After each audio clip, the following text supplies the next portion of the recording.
আমি যখনই কাজ থেকে ফিরতাম তখনই মা কাঁদতে কাঁদতে বলতো, বাবা আমাকে বৃদ্ধাশ্রমে রেখে আয়, তোর বউ আমাকে খুব মারধর করে। আমি বউয়ের কাছে জানতে চাইলে সে বলতো, তোমার মা নাটক করছে আর তোমার মা পাগল হয়ে গেছে। এখন তো আমার আসার আগেই আমার বউ মাকে ঘরের ভিতরে আটকে রাখতো, কিন্তু আমি কিছুই বলতাম না, কারণ আমি বাড়িতে শান্তি চাইতাম। এবং যদি মাকে বৃদ্ধাশ্রমে রেখে আসি তাহলে সমাজে আমার বদনাম হয়ে যাবে। কিছুদিন পর অফিস থেকে বাড়ি ফিরলে আমার বউ বলল, তোমার মা বাড়ি থেকে পালিয়ে গেছে। বিরক্তি নিয়ে আমি মাকে খুঁজতে বের হলাম, কিন্তু যখন দেখলাম মা খিদের চোটে ডাস্টবিন থেকে শুকনো রুটি কুড়িয়ে খাচ্ছে, তখন আমি আমি সকালবেলা অফিস যাওয়ার জন্য রেডি হচ্ছিলাম। হঠাৎ সামনে তাকিয়ে দেখি আমার বৃদ্ধা মা ধীর পায়ে আমার দিকে আসছেন। আমি তাড়াতাড়ি রেডি হতে শুরু করলাম, যাতে নিজেকে ব্যস্ত দেখাতে পারি। কেননা আমি জানতাম মা এসেই আবার সেই একই কথা বলবে এবং কাঁদবে।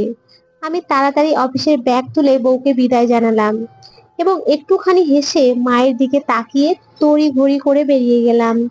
যখনই মা আমার সঙ্গে কথা বলতে চাইতো আমি নিজেকে ব্যস্ত দেখিয়ে তাড়াতাড়ি করে বাড়ি থেকে বেরিয়ে যেতাম, কেননা আমি জানতাম মা কি বলতে চাইছেন।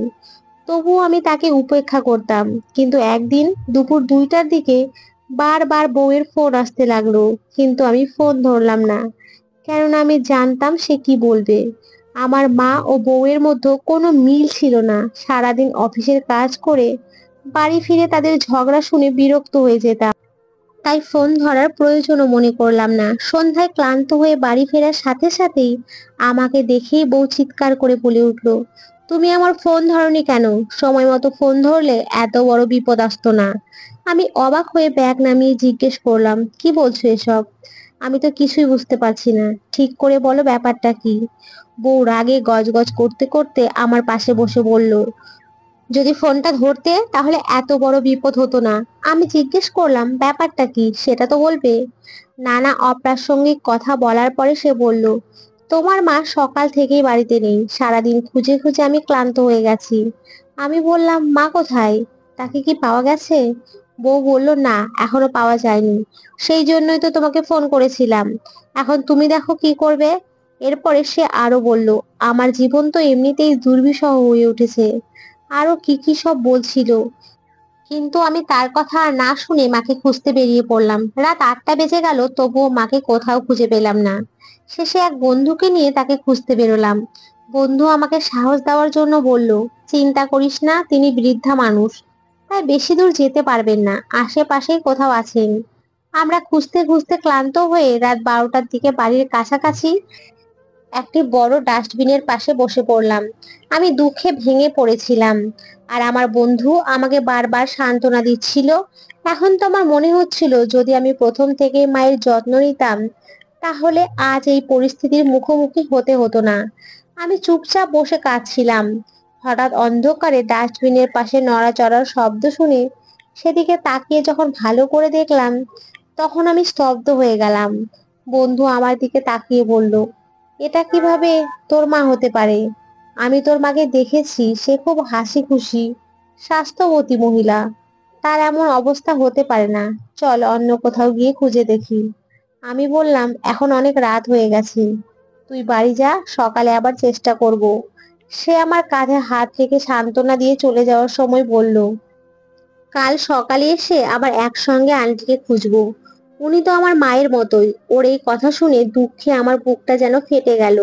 সে চলে যেতেই আমি ছুটে গিয়ে সেই মহিলাকে ভালো করে দেখতে লাগলাম, আর বিস্ময়ে হতবাক হয়ে গেলাম, কেননা আমি যা দেখছি সেটা কোনো যে স্বপ্ন নয় তা বোঝার জন্য আমি নিজেকে কয়েকবার চিমটিও কাটলাম।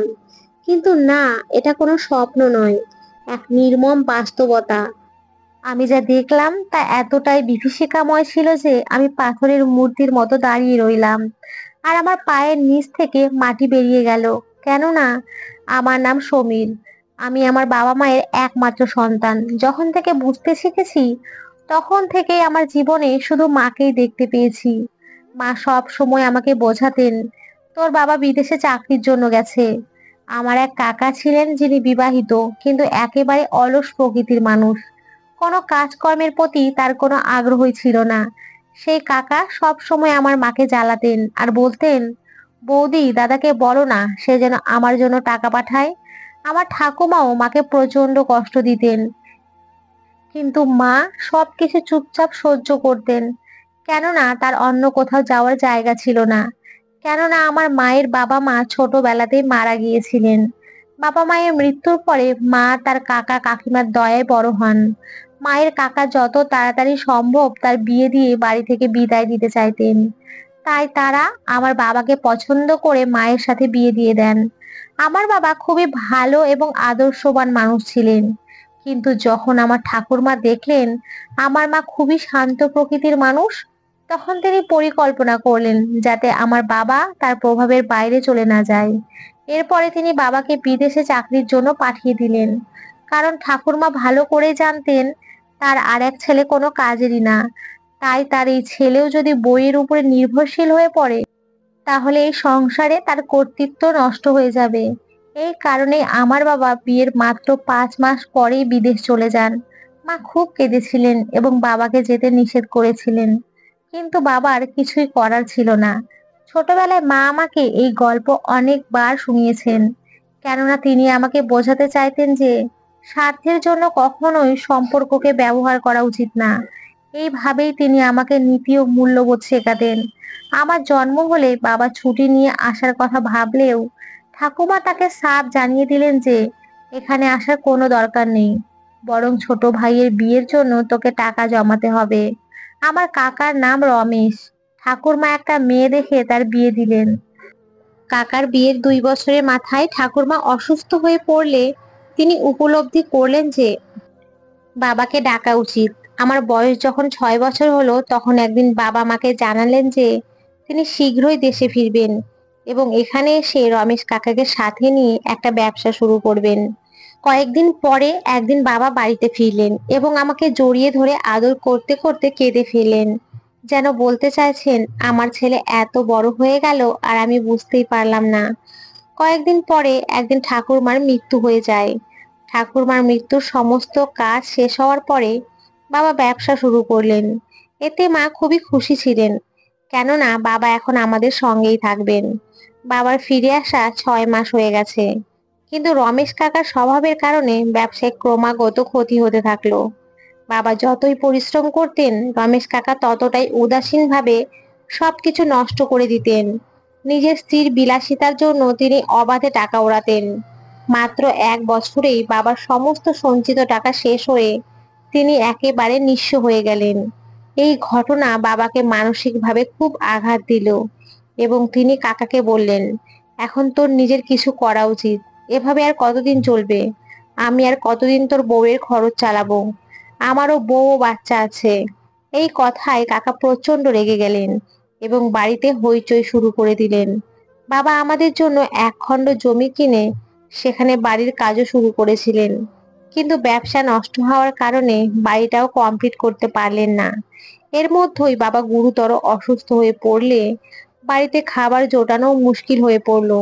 যদিও ঠাকুরমার কিছু গয়না ছিল, কিন্তু কাকা সেই গয়নাগুলো নিজের দখলে নিয়ে বাবাকে স্পষ্ট করে বললেন যে এসব গয়নার সাথে তোমার কোনো সম্পর্ক নেই।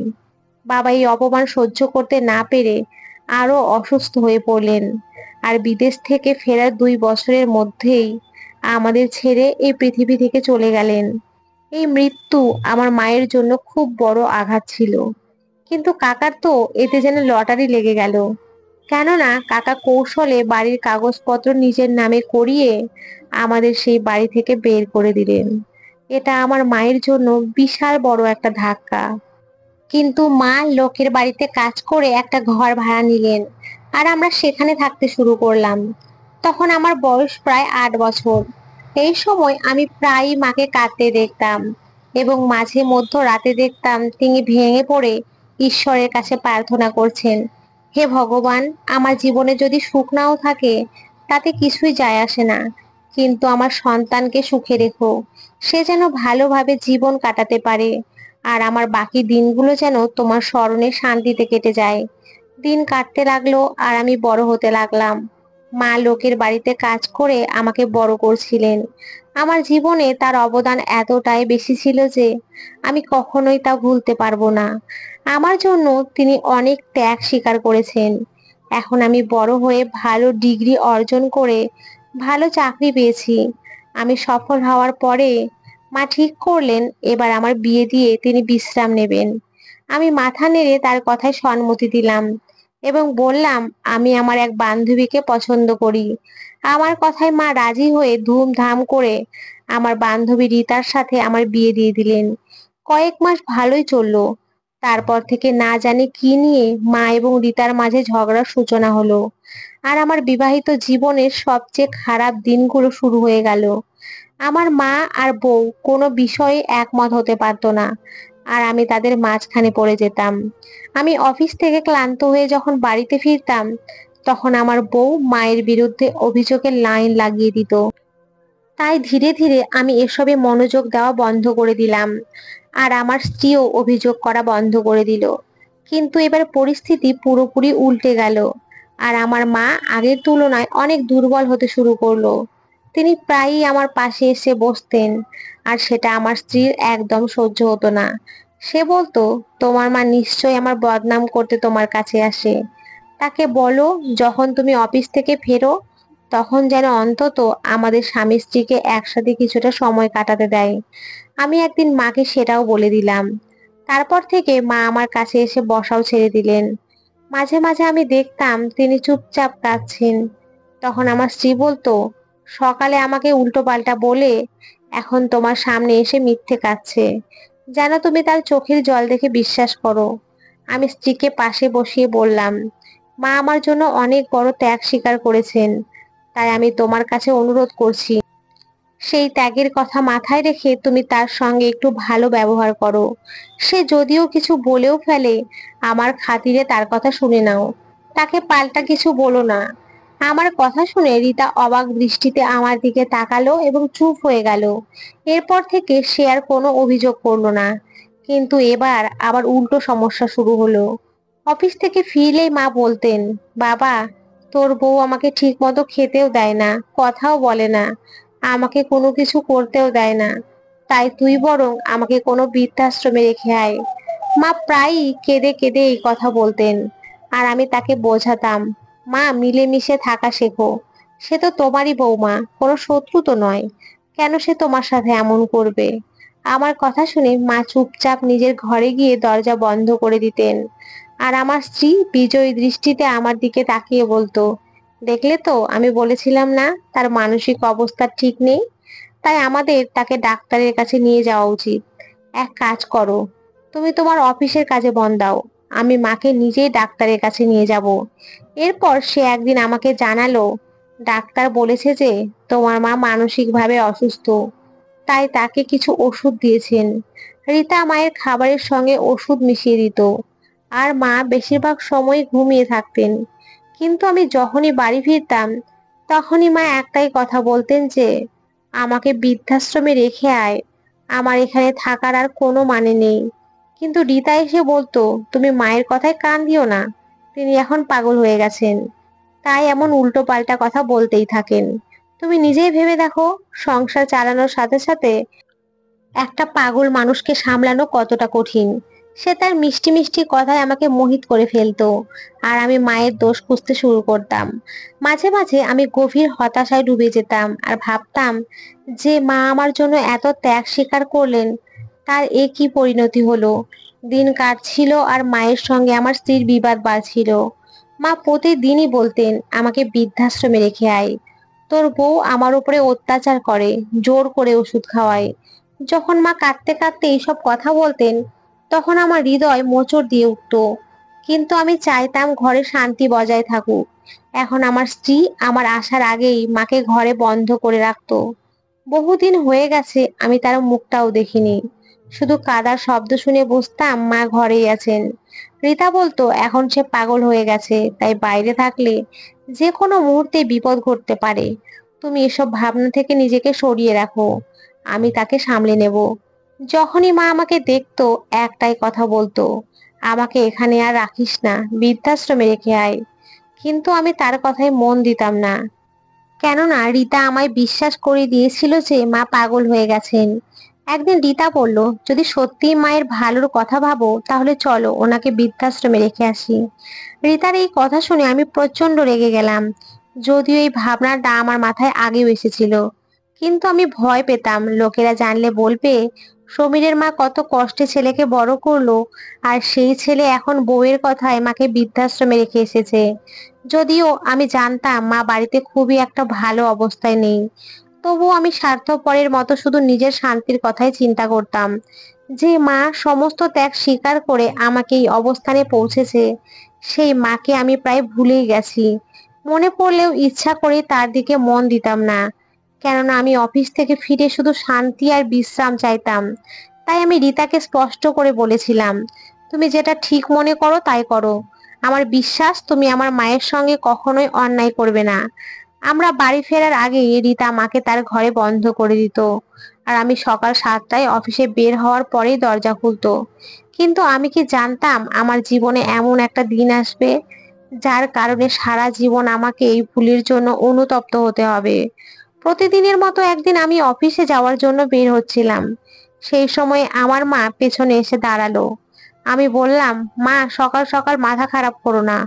মা কাঁদতে কাঁদতে আমার সামনে হাত জোড় করে বললেন, আমাকে বৃদ্ধাশ্রমে রেখে আয়, আমি বাকি জীবনটা ওখানেই কাটিয়ে দেব। তোদের এই অবহেলা আমি আর সইতে পারছি না বাবা। আমি একরাশ বিরক্তি নিয়ে বললাম, সারাদিন তো শান্তিতে থাকতে পারি না। যতটুকু সময় বাড়িতে থাকি ততক্ষণ তো শান্তিতে থাকতে দাও। না জানি কেন সেদিন সারাদিন আমার বুক ধুক ধুক করছিল। অফিসের কাজে ভুল হচ্ছিল। ফলে বস রেগে বললেন, তুমি গত কয়েকদিন থেকে মন দিয়ে কাজ করছো না। আমি তাকে কিভাবে বলতাম যে মায়ের ব্যাপারে আমি স্ত্রীর ওপরে মোটেও বিশ্বাস রাখতে পারছিলাম না, কিন্তু ঘরের শান্তির জন্য আমাকে স্ত্রীর হাতে পুরো দায়িত্ব ছেড়ে দিতে হয়েছে। সেই দিন যখন আমি অফিস থেকে ফিরলাম, তখন আমার স্ত্রী চিৎকার করে বলে উঠলো, অফিস শেষ হওয়ার পরে কোথায় গিয়েছিলে তুমি? দুপুরে তোমাকে কতবার ফোন করেছি, কিন্তু তুমি ফোন ধরোনি কেন? আমি ওর ফোন আসতে দেখেছিলাম, কিন্তু আমি জানতাম ও নিশ্চয়ই মায়ের নামে নালিশ করবে, তাই ফোনটা কেটে দিয়েছিলাম। কিন্তু এখন ও যা বলল তা শুনে আমার নিজের কানকেও বিশ্বাস হচ্ছিল না। ও বলল, তোমার মা বাড়ি থেকে পালিয়ে গেছে। আমি অনেক খুঁজেছি কিন্তু কোথাও পাইনি। এই কথা শুনে আমি স্তম্ভিত চোখে রিতার দিকে তাকিয়ে বললাম, এসব তুমি কি বলছো? মা কিভাবে বাড়ি থেকে বেরিয়ে যেতে পারে? এইটা আলাদা কথা যে আমি ব্যস্ত থাকার কারণে মায়ের খোঁজ খবর রাখতে পারিনি। আমার স্ত্রীর ব্যবহার মায়ের সঙ্গে কেমন তাও জানার চেষ্টা করিনি, কিন্তু এখন এটা বুঝতে পারছি যে রিতার ব্যবহার মায়ের সঙ্গে মোটেই ভালো ছিল না।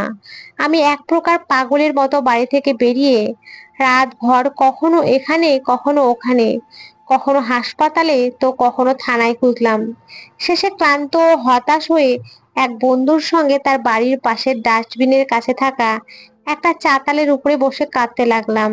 আমার বন্ধু বলল, তোমার মা বৃদ্ধা, তাই বেশি দূরে যেতে পারবেন না, আমাদের আশেপাশেই খুঁজতে হবে। এরপরে হঠাৎ আমার বন্ধুর নজর ডাস্টবিনের কাছে থাকা এক বৃদ্ধার দিকে পড়লো, যিনি সেখান থেকে খাবার কুড়িয়ে খাচ্ছিলেন। আমার বন্ধুর ভারী গলায় বলল, দেখ তো, না জানি কেন আমার মনে হচ্ছে উনিই তোর মাও হতে পারেন। আমি রেগে গিয়ে তাকে বললাম, তুই পাগল হয়ে গেছিস নাকি? মায়ের মানসিক অবস্থা হয়তো ভালো ছিল না, কিন্তু উনি এমন কাজ কখনো করতে পারবেন না। আমার কথা শুনে সে বলল, রাগ করিস না, কিন্তু আমাদের একবার গিয়ে দেখা উচিত। আমি বললাম, তুই আজকে অনেক সাহায্য করেছিস, সেই জন্য ধন্যবাদ। কালকে আবার মাকে খুঁজবো। আমার বন্ধু আমাকে সাহস আর সান্ত্বনা দিয়ে চলে গেল। আমি দ্রুত পা ফেলে ওই বৃদ্ধার দিকে এগিয়ে গেলাম, এবং কাছে গিয়ে তাকে দেখে এক মুহূর্তের জন্য আমার বুকটা স্তব্ধ হয়ে গেল, কেননা তিনি সত্যিই আমার মা। তিনি এতটাই দুর্বল ছিলেন যে প্রথমে আমি চিনতেই পারিনি। আমি যার গর্ভে 9 মাস থেকেছি সেই গর্ভধারিণী মাকে চিনতে পারিনি, যদিও আমার বন্ধু তাকে চিনে ফেলেছিল। আমার স্ত্রী তারে কি দশা করেছে যে তিনি ডাস্টবিন থেকে শুকনো রুটি কুড়িয়ে খাচ্ছিলেন, আর সেই দৃশ্য দেখে আমার হৃদয় ভেঙে চুরমার হয়ে গেল। আমি সঙ্গে সঙ্গে সেখানেই বসে পড়ে চিৎকার করে বললাম, মা। মা আমার দিকে তাকালেন আর আমি ছুটে গিয়ে তাকে বুকে জড়িয়ে ধরলাম। তিনি আমাকে দেখে কাঁদতে লাগলেন। আমি তাকে সেখান থেকে বাড়িতে নিয়ে এলাম এবং ভালো করে পরিষ্কার করালাম। এই সময় আমি রিতার মুখের ভাব দেখে বুঝে গেলাম যে এই সবের পেছনে ওরই হাত ছিল। যদিও আমার মা রিতার বিরুদ্ধে একটা কথাও বলেননি, শুধু এইটুকুই বলেছিলেন যে তুইও নিজের মায়ের থেকে মুখ ফিরিয়ে নিয়েছিস, তাই ভাবলাম নিজেই বৃদ্ধাশ্রমে চলে যাই। কিন্তু পথ হারিয়ে সারাদিন ঘুরে ঘুরে শেষে এই ডাস্টবিনের এখানে এসে পৌঁছলাম। মায়ের কথা শুনে কান্নায় আমার বুকটা ভেঙে যাচ্ছিল। আমি সঙ্গে সঙ্গে তার জন্য ভালো ভালো খাবার আনালাম। যিনি আমাকে এত কষ্ট সহ্য করে বড় করেছেন, সেই মায়ের প্রতি আমি কিভাবে এত নিষ্ঠুর হয়ে উঠলাম। এমন সময় হঠাৎ রিতা এসে বলল, মায়ের আদর যত্ন যদি শেষ হয়ে থাকে তবে আমার কথাও শোনো। গতকাল রাত থেকেই আমার শরীরটা ভালো নেই, আমাকে ডাক্তারের কাছে নিয়ে চলো। আমি রাগে তার দিকে তাকিয়ে বললাম, যে ডাক্তারকে দিয়ে তুমি মায়ের চিকিৎসা করাচ্ছিলে তার থেকে ওষুধ নিয়ে নিও, সে খুব ভালো ওষুধ দেয়। দেখছো না, মাও তো ভালো হয়ে গেছে, তুমিও নিশ্চয়ই ভালো হয়ে যাবে। সে আমার ইঙ্গিতটা বুঝে গেল এবং মিষ্টি কথায় আমার মন ভোলাতে চাইলো। কিন্তু আমি ওর দিকে তাকিয়ে রাগী গলায় বললাম, তুমি কিছুদিন তোমার বাবার বাড়িতে গিয়ে থাকো, তাহলে হয়তো তোমার মাথা ঠান্ডা হবে। কিন্তু সে উল্টে আমার সঙ্গে ঝগড়া শুরু করলো এবং বলল, হয় এই বাড়িতে আমি থাকবো, না হলে এই বুড়ি থাকবে। এবার আমার সহ্যের সীমা শেষ হয়ে গেল, আর আমি উঠে দাঁড়িয়ে আমার স্ত্রীর গালে একের পর এক থাপ্পড় বসিয়ে দিলাম এবং বললাম, এই চড়গুলো তোমার অনেক আগেই খাওয়া উচিত ছিল। ইনি সেই মা যার ঋণ আমি 7 জন্মেও শোধ করতে পারবো না। আর তুমি বলছো এই বাড়িতে আমার মায়ের কোনো জায়গা নেই? তুমি কে? এই বাড়ির মালিক আমি, এবং আমি ঠিক করব এই বাড়িতে কে থাকবে আর কে থাকবে না। এরপরে আমি স্পষ্ট করে বললাম, তোমাকে এই বাড়ি ছাড়তে হবে এবং আমি তোমাকে ডিভোর্স দেব। মা আমাকে থামানোর চেষ্টা করলেন, কিন্তু আমি পরিষ্কার করে জানিয়ে দিলাম যে এই মহিলা আমাকে আমার মায়ের থেকে দূরে সরিয়ে দিয়েছে, আমাকে স্বার্থপর করে তুলেছে। বেগতিক দেখে রিতা আমার পায়ে পড়ে কেঁদে বলল, আমাকে ক্ষমা করে দাও। কিন্তু আমি তাকে ক্ষমা করিনি এবং ডিভোর্স দিয়ে তাকে বাড়ি থেকে তাড়িয়ে দিয়েছি। এরপরে আমি আমার সমস্ত মনোযোগ আমার মায়ের স্বাস্থ্যের দিকে দিলাম এবং ভগবানের আশীর্বাদে 2 মাসের মধ্যেই মা আগের মতো সুস্থ হয়ে উঠলেন এবং নিজের হাতে আবার ঘরের সব কাজ সামলাতে শুরু করলেন। আমার স্ত্রী আজও কষ্ট পায়, কিন্তু আমি তাকে ক্ষমা করিনি, কারণ আমি চাই সে যেন বুঝতে পারে কারো কাছ থেকে তার মাকে আলাদা করা, মায়ের বিরুদ্ধে বিষ ঢালা কত বড় পাপ। পরে শুনেছিলাম এক বৃদ্ধ লোকের সঙ্গে তার বিয়ে হয়েছে, যে তার উপরে অত্যাচার করত, মারধর করত। এক অসহায় নারীর উপর সে যে অত্যাচার করেছিল তার শাস্তি সে এই জীবনেই পেয়েছে। তাই এখন আমিও তাকে ক্ষমা করে দিয়েছি, কারণ প্রকৃতি তার বিচার করে দিয়েছে। আমি ঈশ্বরের প্রতি চিরকৃতজ্ঞ যে তিনি সঠিক সময়ে আমাকে সঠিক পথ দেখিয়েছেন। এখন আমার উপলব্ধি হয়েছে যে মায়ের স্থান কখনো কেউ নিতে পারে না। যে নিজের মায়ের সঙ্গে অন্যায় করে সে কখনোই সুখে থাকতে পারে না। পরিবারে সত্যিকারের সুখ আর শান্তি তখনই আসে যখন ভালোবাসা, সম্মান আর কর্তব্যবোধ থাকে। সেবার আত্মসমর্পণের মধ্য দিয়ে জীবনে সত্যিকারের শান্তি এবং তৃপ্তি আসে।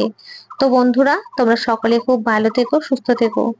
সকলকে অসংখ্য ধন্যবাদ।